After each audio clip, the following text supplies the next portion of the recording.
This is my collection of dry flowers, and you guys, they look amazing.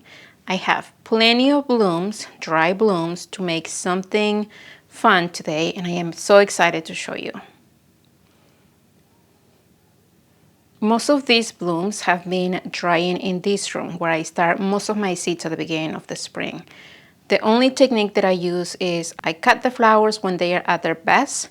I put them in water for 24 hours and then I make small bunches where I just tie them together and then I hang them indoors.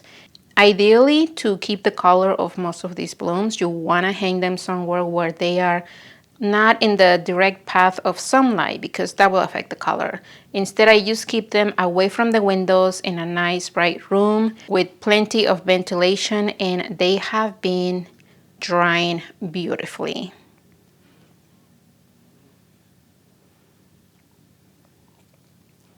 This is really my first time drying cut flowers from my garden.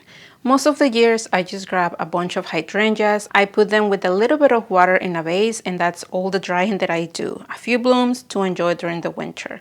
But this year, I wanted to try my hand at drying flowers, and it has been a really fun project.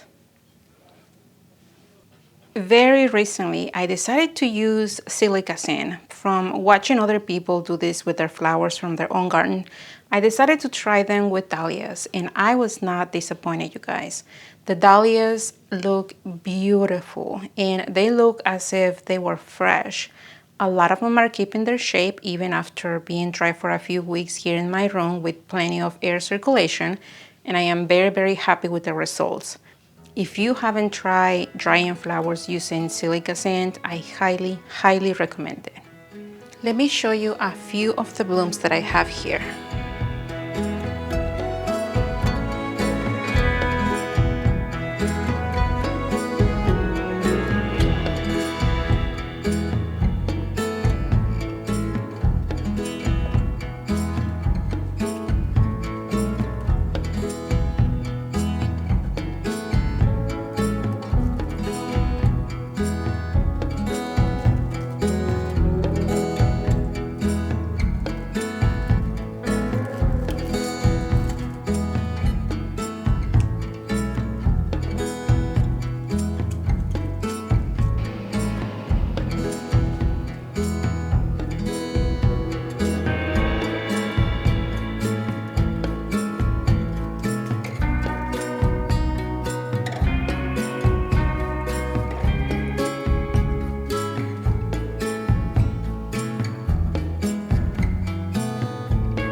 To give you a little bit of perspective, this is the same dahlia.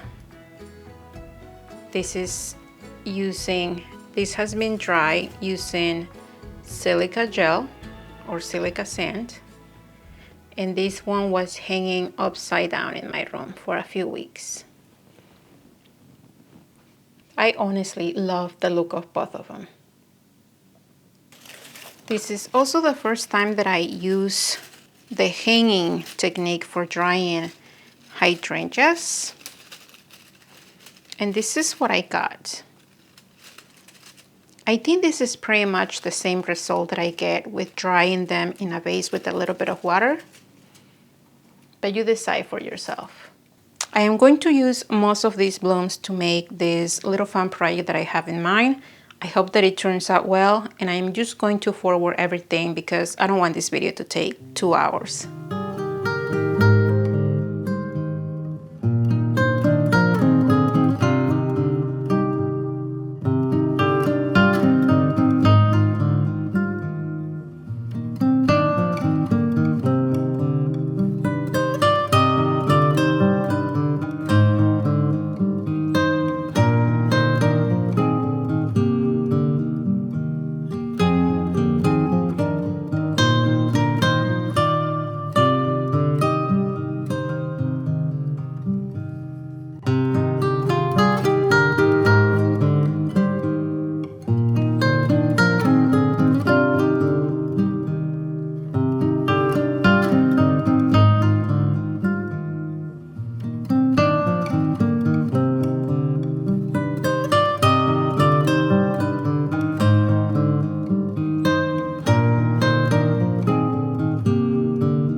This piece came out amazing. It is way better than I imagined it.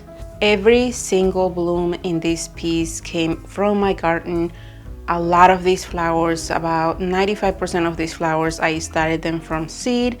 There are a bunch of annuals that got dry indoors. Those dahlias that I dry using silica gel just pop up beautifully against all the other flowers that were dried hanging inside, and I just love everything, you guys. Everything about this piece just makes me so happy. I am very, very pleased with the final result.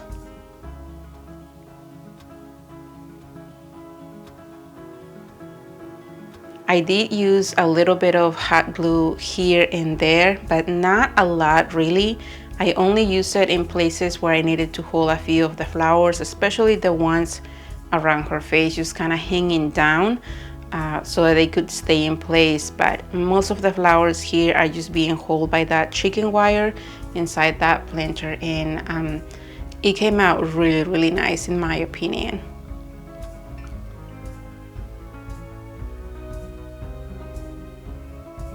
The spot where I'm going to put her is right on that empty area of that wall, where it's going to be next to my moss piece. I left it empty because I wasn't sure what I wanted to put in there, but when I started thinking about making this piece, I knew that I had to go there. That's why the color of the frame, the metallic color of that frame, is the same color with that moss frame. So hopefully they match when they are standing next to each other. The only thing that I need to do in the future, when my husband is able to give me a few minutes of his time, is that I need to raise that moss frame a little bit higher so that it's even with this piece, because right now they look a little bit odd with different heights, but that's just something that it can be done quickly.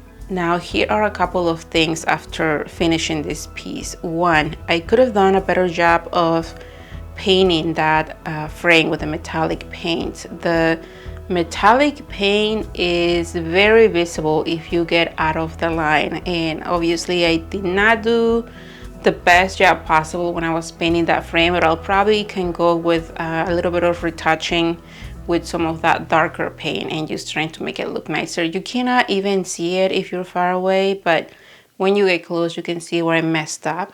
And two, I will probably lower the face a little bit so that the whole thing is centered in that frame.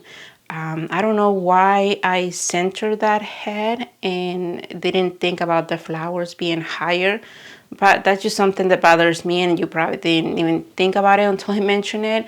But if you're making something like this, something similar, think about that. Think about how the flowers are going to be positioned in the frame so that the whole thing can be centered. And I could probably come back and maybe dry a couple more flowers, maybe make a line underneath her face of the flowers.